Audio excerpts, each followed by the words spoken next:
Hello, welcome to guidance Guru in partnership with Unacademy.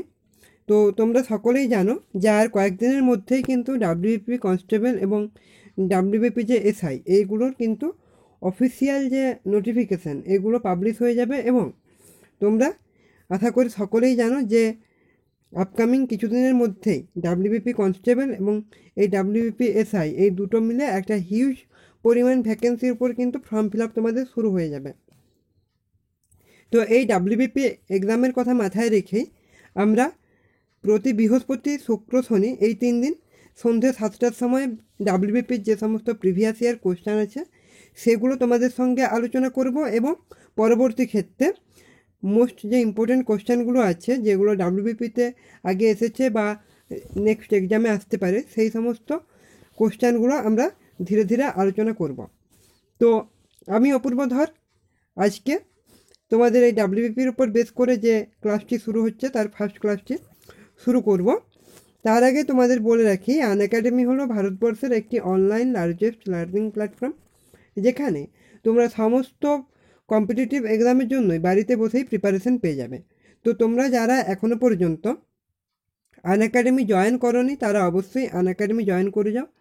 আমাদের description বক্সে আনএকাডেমি অ্যাপের লিঙ্ক দেওয়া আছে, তোমরা ওখান থেকে অ্যাপটি ইনস্টল আনএকাডেমিতে যে ফ্রি ক্লাসগুলো প্রোভাইড করা হচ্ছে সেগুলো দেখার জন্য যদি কোনো রেফারেল কোডের প্রয়োজন হয় বা রেফারেল কোড এন্টার করতে বলে সেই সময় আমাদের যে ইনভিটেশন কোড আছে ক্যাপিটালে গাইডেন্স গুরু এই গাইডেন্স গুরু কোডটি ব্যবহার করো।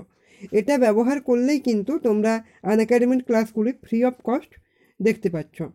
এবং ভিডিওটি অবশ্যই তোমরা শেষ পর্যন্ত দেখতে থাকো কমেন্ট পাওয়ার জন্য। তো আজকের ক্লাস শুরু করা যাক। আজকের আমাদের প্রথম প্রশ্ন হলো, লোকসভায় উপস্থিত কোনো বিলকে অর্থ বিল হিসেবে কে সার্টিফিকেট প্রদান করেন? এগুলো কিন্তু প্রত্যেকটি প্রিভিয়াস ইয়ার কোশ্চেন। তো তোমাদের 5 সেকেন্ডের মতো সময় দেওয়া হবে, তার মধ্যে তোমরা সকলেই অ্যান্সার করার চেষ্টা করবে। তো তোমরা সকলেই এবার কমেন্ট করে জানানোর চেষ্টা করো যে এখানে রাইট অ্যান্সার কী হবে। তো এই ক্ষেত্রে কিন্তু রাইট অ্যান্সার হয়ে যাবে অপশান 3 স্পিকার। লোকসভায় উপস্থাপিত বা উপস্থিত কোনো বিল অর্থ বিল কি না তা সম্পর্কে কিন্তু সার্টিফিকেট প্রদান করেন লোকসভার স্পিকার। তো বর্তমানে আমাদের যে লোকসভার স্পিকার তিনি কে? তিনি কিন্তু ওম বিড়লা।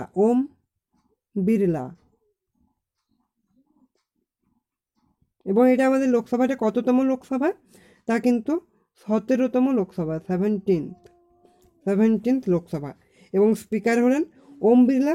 এই ওম বিড়লা কোন পলিটিক্যাল পার্টির থেকে বিলং করতেন?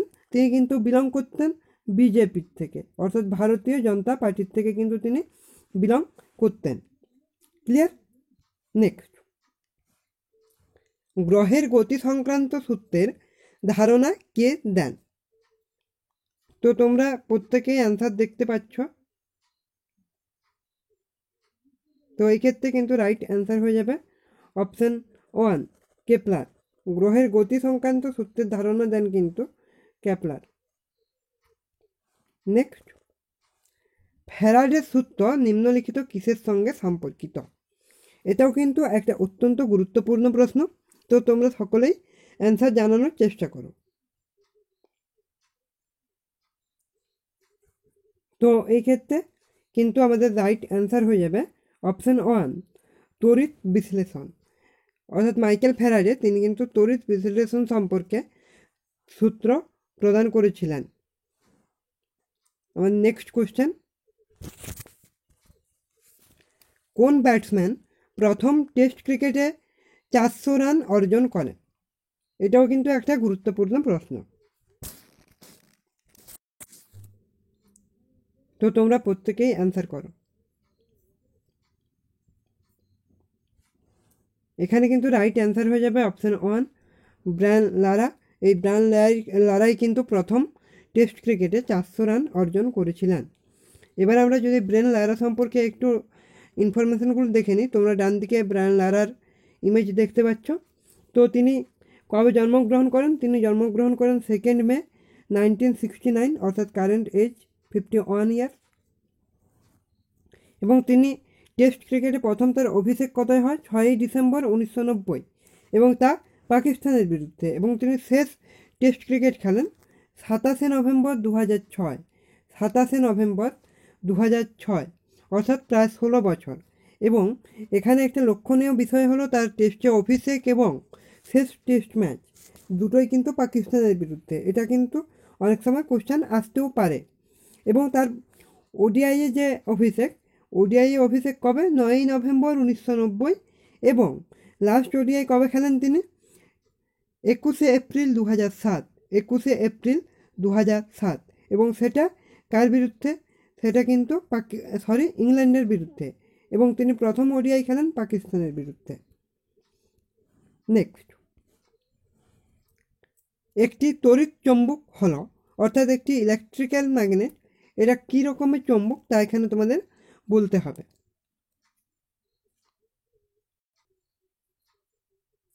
তো এই ক্ষেত্রে কিন্তু রাইট অ্যান্সার হয়ে যাবে অপশান 3। এটা একটু ভুল হয়ে গিয়েছে, এটা সাময়িক চৌম্বক হবে। সাময়িক চৌম্বক, একটি তড়িৎ চৌম্বক কিন্তু সাময়িক চৌম্বক, এটা প্রাকৃতিক চৌম্বকও না এবং স্থায়ী চৌম্বকও না। নেক্সট, নিম্নলিখিত কোন ভিটামিনটি রান্নার সময় নষ্ট হয়ে যায়? এটাও কিন্তু একটা অত্যন্ত গুরুত্বপূর্ণ প্রশ্ন। এরকম প্রশ্ন কিন্তু প্রত্যেকটি এক্সামে কম বেশি আসতে দেখা যায়। তো এই ক্ষেত্রে রাইট অ্যান্সার হয়ে যাবে option 3, vitamin C. Vitamin C এই কিন্তু রান্নার সময় নষ্ট হয়ে যায়। তো ভিটামিন সি এর বয়েলিং পয়েন্ট কত? ভিটামিন সি এর বয়েলিং পয়েন্ট হলো 552.7 ডিগ্রি সেলসিয়াস। এটা যদি ফারেনহাইটে জিজ্ঞাসা করা হয় সেই ক্ষেত্রে অ্যান্সার হবে 1026.9 degree Fahrenheit, approximately 1027 degree Fahrenheit.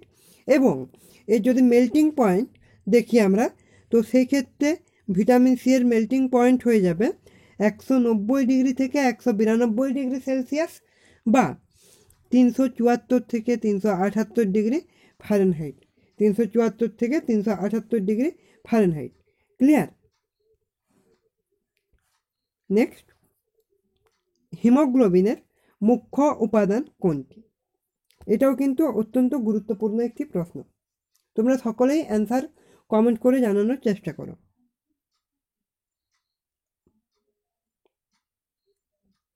তো এই ক্ষেত্রে রাইট অ্যান্সার হয়ে যাবে অপশান 2, লোহা। হিমোগ্লোবিনের মুখ্য উপাদান হলো লোহা। নেক্সট, বায়ুমণ্ডলে কোন গ্যাসটির অত্যাধিক নিষ্কাশনের জন্য গ্রিন হাউস প্রভাব দেখা যায়? তো তোমরা প্রত্যেকেই অ্যান্সার করার চেষ্টা করো। আশা করি তোমরা সকলেই এটার অ্যান্সার পারবে।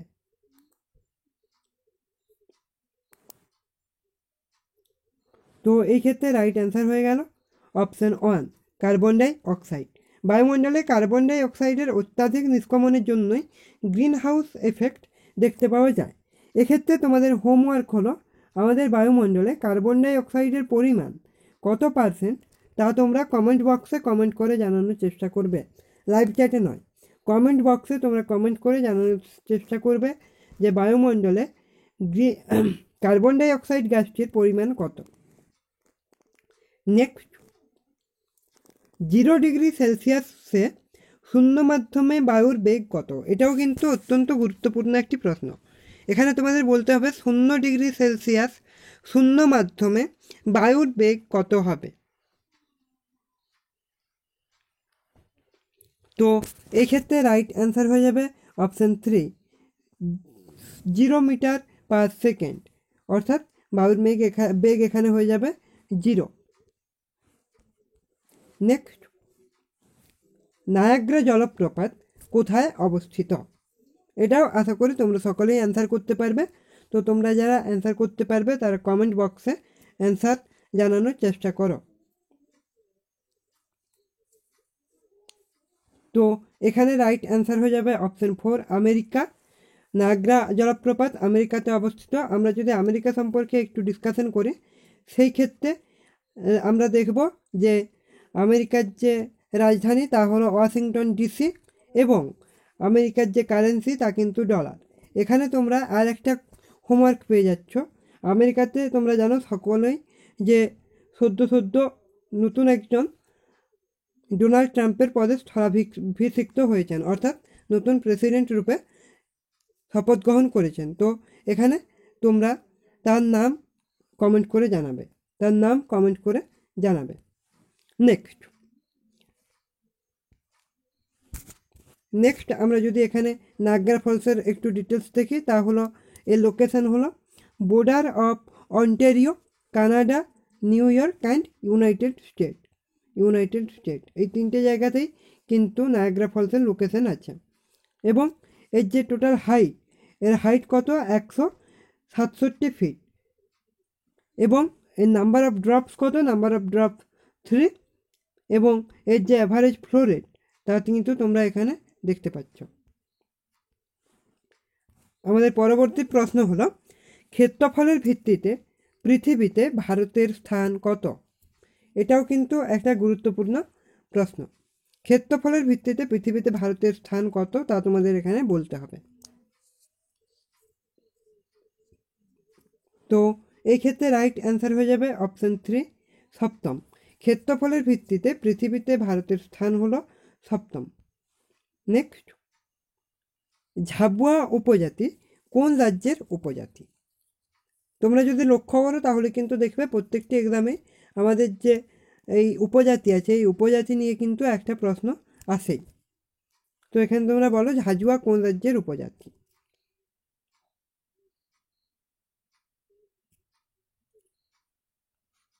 তো এইখান থেকে রাইট অ্যান্সার হয়ে যাবে অপশান 4, মধ্যপ্রদেশ। ঝাজুয়া কিন্তু মধ্যপ্রদেশ এই উপজাতি আমরা দেখতে পাই। তো আমরা যদি একে একে এবার গুজরাট, রাজস্থান এবং মহারাষ্ট্রের উপজাতিগুলো দেখে নিই, সেই ক্ষেত্রে এগুলো কি হবে অ্যান্সার? গুজরাট হলো ভাসাভা, দধিয়া ইত্যাদি উপজাতিগুলি কিন্তু গুজরাটে দেখতে পাওয়া যায়। এবার রাজস্থানে কী সমস্ত উপজাতি দেখতে পাওয়া যায়? ভিল। এই ভিল কিন্তু রাজস্থানের একটা মেজর উপজাতি, major tribes. Domar, Koli etcetera উপজাতিগুলো কিন্তু রাজস্থানে দেখতে পাওয়া যায়। এবং অন্যান্য কোন উপজাতি মহারাষ্ট্রে দেখতে পাওয়া যায়? তা কিন্তু হলো ভিল, কোরকু এবং আরও বিভিন্ন উপজাতি মহারাষ্ট্রেও দেখতে পাওয়া যায়। তো এখানে যেগুলো মেনশন করা আছে এগুলোই কিন্তু মোস্ট ইম্পর্ট্যান্ট উপজাতি এই সমস্ত রাজ্যে। তো এগুলোও তোমরা মনে রাখবে, কারণ এখানে অন্য উপজাতিও দেওয়া থাকতে পারে। নেক্সট, নিচের কোনটি অসমের নৃত্য? অর্থাৎ আসামের নিম্নলিখিত কোন নৃত্যটি আসামের সঙ্গে সম্পর্কিত? তোমরা সকলেই আশা করি অপশানগুলো দেখতে পাচ্ছ, তো তোমরা কমেন্ট করে অ্যান্সার জানানোর চেষ্টা করো। তো এই ক্ষেত্রে রাইট অ্যান্সার হয়ে যাবে অপশান 1, বিহু। এই বিহু নৃত্যটি আসামের সঙ্গে সম্পর্কিত। আমরা একটু এডিশনাল ইনফরমেশনটা এবার দেখে নেব। তো এখানে দেখো, আমরা দুটো এডিশনাল ইনফরমেশন ডিসকাস করেছি। একটা হলো আসামের সম্পর্কে এবং এটা হলো বিভিন্ন ডান্স সম্পর্কে। তো এখানে আসামের দেখো প্রথম স্টেটহুড, অর্থাৎ স্টেটের ফরমেশন হয় 26শে জানুয়ারি 1950-এ আসাম রাজ্যের ফরমেশন হয়। এর ক্যাপিটাল হলো দিসপুর, লার্জেস্ট সিটি গৌহাটি এবং number of district 33, governor Jagdish Mukhi এবং চিফ মিনিস্টার হলেন সর্বানন্দ সোনিয়া। তো এখান থেকে কিন্তু আমরা আসামের যে এন্টায়ার ডিটেলস যা আমাদের কম্পিটিটিভ এক্সামের ক্ষেত্রে আসতে পারে তা আমরা পেয়ে গেলাম। এবার আমরা দেখে নেব যে সমস্ত 3টি অপশান ছিল অন্যান্য, তো এই 3টি অপশানের মধ্যে এই মহারাষ্ট্র, অন্ধ্রপ্রদেশ এবং গুজরাট এদের যে নৃত্যগুলি সেগুলি আমরা দেখে নেব। তো মহারাষ্ট্রের সঙ্গে কোন নাচটি রিলেটেড তা হলো তামাশা, অন্ধ্রপ্রদেশের কুচিপুডি এবং গুজরাটের গারবা। তো এখানে কিন্তু আমরা এবং বিভিন্ন 3টি ড্যান্সও কোন রাজ্যের সঙ্গে সম্পর্কিত তা জেনে নিলাম। ক্লিয়ার? নেক্সট, শিবসমুদ্রম জলপ্রপাত কোন নদীতে অবস্থিত? এটাও কিন্তু একটা গুরুত্বপূর্ণ প্রশ্ন। তোমরা প্রত্যেকেই অ্যান্সার করার চেষ্টা করো। তো তো এই ক্ষেত্রে রাইট অ্যান্সার হয়ে যাবে অপশন 2 কাবেরী। শিবসমুদ্রম জলপ্রপাত কাবেরী নদীতে অবস্থিত এবং এর লোকেশন কোথায়? শিবসমুদ্রম জলপ্রপাতের কর্ণাটকা, এবং এর যে এলিভেশন এটা কিন্তু 1341 মিটার জুড়ে বিস্তৃত, এবং শিবসমুদ্রম জলপ্রপাতের যে লেন্থ তা হলো 805 কিলোমিটার। নেক্সট, নিচের কোনটি শেক্সপিয়ার রচিত নয়? অর্থাৎ এখানে বলতে হবে যে তোমাদের নিচে যে অপশানগুলো দেওয়া আছে তার মধ্যে কোনটা শেক্সপিয়ার রচনা করেননি। তো এখানে তোমরা যদি অপশানগুলো ভালোভাবে দেখো, এখানে হ্যামলেট, এ মিডসামার নাইট ড্রিম এবং অ্যাজ ইউ লাইক ইট, এই তিনটেই কিন্তু শেক্সপিয়ারের বিখ্যাত রচনা। তো এই ক্ষেত্রে কিন্তু আমরা আশা করি সকলে এই তিনটি জানি যে এগুলি শেক্সপিয়ারের রচনা। তো এই ক্ষেত্রে রাইট অ্যান্সার হয়ে যাবে অপশান 3 সিজার ও কিউপ্রেটা। এই সিজার ও কিউপ্রেটা এটাই কিন্তু শেক্সপিয়ারের রচনা নয়। তো এই ক্ষেত্রে রাইট অ্যান্সার হয়ে যাবে অপশান 3 সিজার ও কিউপ্রেটা। তো তোমরা যারা এখনও পর্যন্ত আনএকাডেমি সাবস্ক্রিপশান নাওনি তারা আনএকাডেমি সাবস্ক্রিপশান নিয়ে নাও অতি সত্বর। এবং এই আনএকাডেমি সাবস্ক্রিপশান নেওয়ার সময় যদি তোমরা আমাদের যে রেফারেল কোড ক্যাপিটালে গাইডেন্স করু এই কোডটি ব্যবহার করো, সেই ক্ষেত্রে কিন্তু তোমরা একটা ফ্ল্যাট 10% ডিসকাউন্ট পেয়ে যাচ্ছ। একটা ফ্ল্যাট 10% ডিসকাউন্ট কিন্তু পেয়ে যাবে সাবস্ক্রিপশান নেওয়ার সময় যদি আমাদের যে রেফারেল কোড ওটা ব্যবহার করো।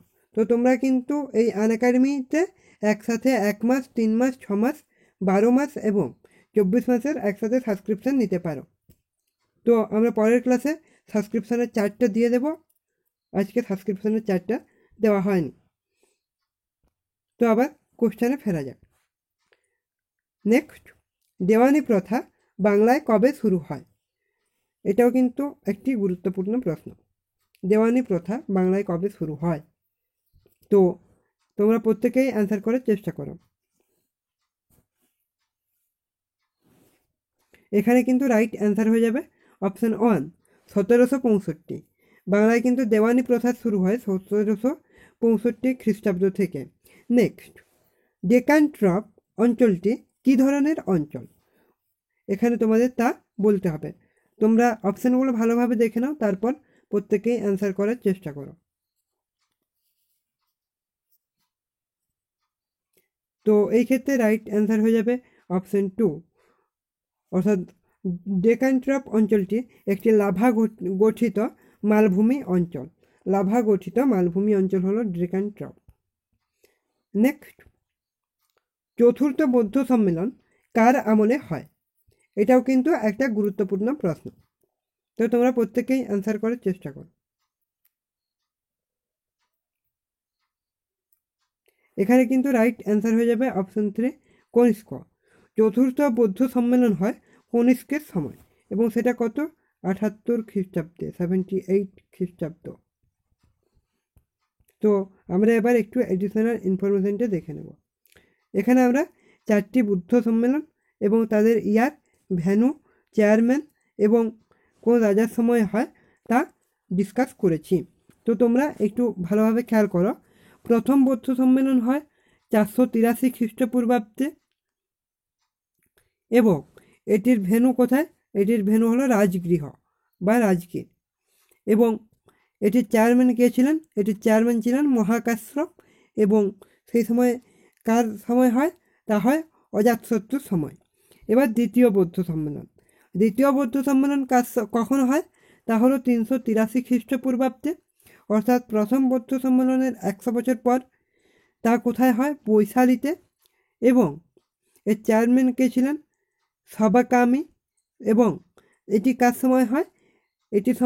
কার সময় হয়? তা হলো কালাশোকের সময়। দ্বিতীয় বৌদ্ধ সম্মেলন হয় কালাশোকের সময়। নেক্সট আমরা দেখব তৃতীয় বৌদ্ধ সম্মেলন।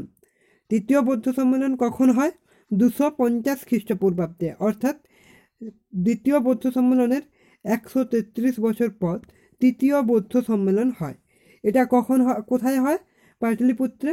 এবং এর চেয়ারম্যান কে ছিলেন? এর চেয়ারম্যান ছিলেন মোগালিপুত্র তিসা।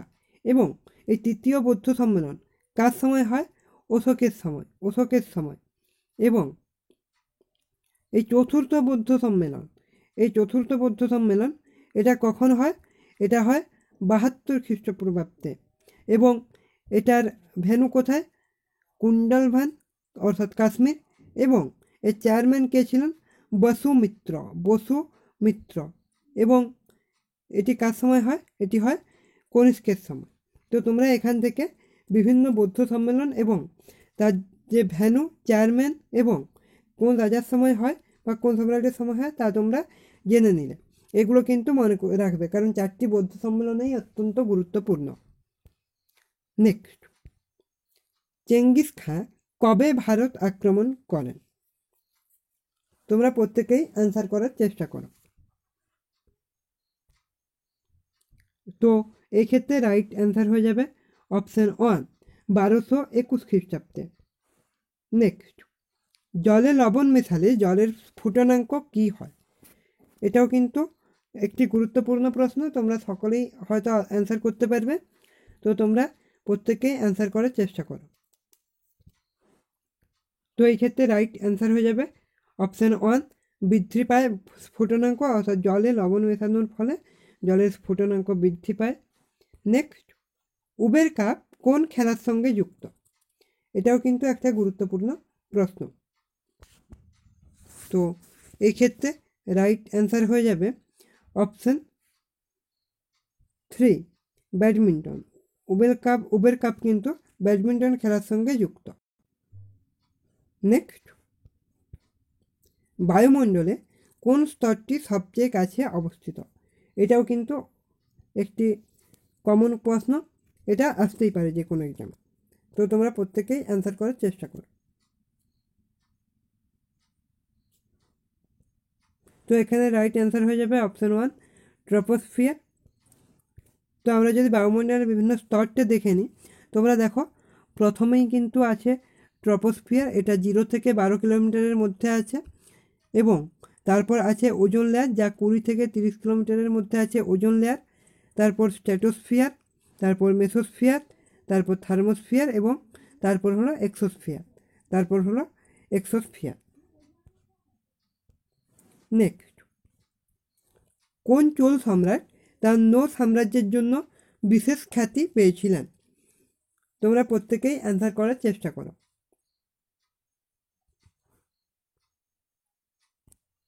তো এখানে কিন্তু রাইট অ্যান্সার হয়ে যাবে অপশান 2, রাজেন্দ্র চোল।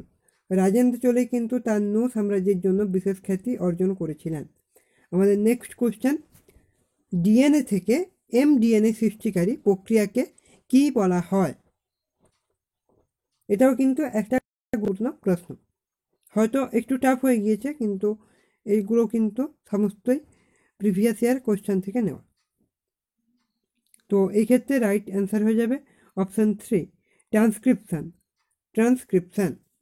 অর্থাৎ ডিএনএ থেকে এমডিএনএ সৃষ্টিকারী প্রক্রিয়াকে বলা হয় ট্রান্সক্রিপশান। নেক্সট, G4 দেশগুলি কোনটি? অর্থাৎ G4-এর অন্তর্গত দেশগুলি কোনটি তা তোমাদের এখানে বলতে হবে। তোমরা প্রত্যেকেই অ্যান্সারটা অপশানগুলো একটু ভালোভাবে দেখে নাও এবং তারপর অ্যান্সার করার চেষ্টা করো।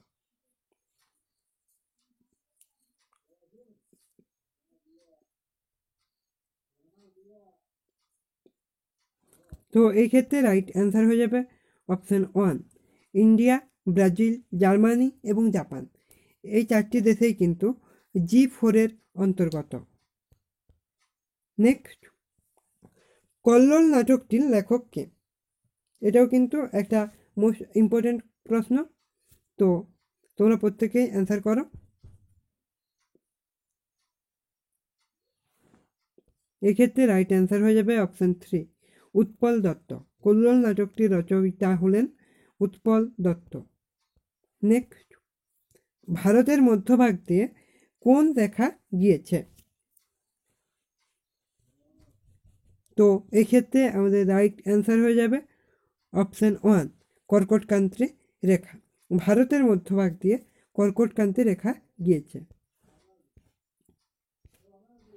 নেক্সট, গীত গোবিন্দের রচয়িতা কে? এটাও কিন্তু একটা গুরুত্বপূর্ণ প্রশ্ন।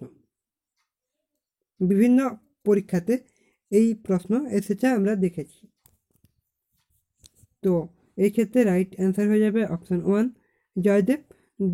গীত গোবিন্দ রচনা করেন জয়দেব। নেক্সট, আলোকবর্ষ কিসের? তো এই ক্ষেত্রে আমাদের রাইট অ্যান্সার হয়ে যাবে অপশান 1 দূরত্ব। আলোকবর্ষ ইউনিট দিয়ে দূরত্ব পরিমাপ করা হয়, বিশেষত যে সমস্ত বেশি দূরত্ব অর্থাৎ গ্রহদের দূরত্ব বা নক্ষত্রের দূরত্ব এগুলো পরিমাপ করার জন্য কিন্তু আলোকবর্ষ ব্যবহার করা হয়। তো এই ক্ষেত্রে রাইট অ্যান্সার হয়ে যাবে দূরত্ব। আমাদের আজকে 30তম প্রশ্ন এবং অর্থাৎ শেষ প্রশ্ন হলো ভারতের নেপোলিয়ন কাকে বলা হয়? ভারতের নেপোলিয়ন কাকে বলা হয়? তো তোমরা প্রত্যেকেই অ্যান্সার করার চেষ্টা করো।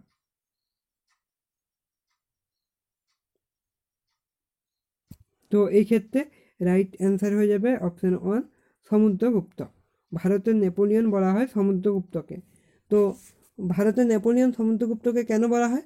কারণ যার সৈন্যদল বেশি ছিল বা বেশ শক্তিশালী ছিল তাকেই কিন্তু নেপোলিয়ন বলা হয়। তো এই ক্ষেত্রে সমুদ্রগুপ্তের সৈন্যদল কিন্তু বেশ শক্তিশালী এবং বৃহৎ ছিল, সেই জন্য সমুদ্রগুপ্তকে ভারতের নেপোলিয়ন বলা হয়, অর্থাৎ নেপোলিয়নের সঙ্গে তুলনা করা হয়েছে।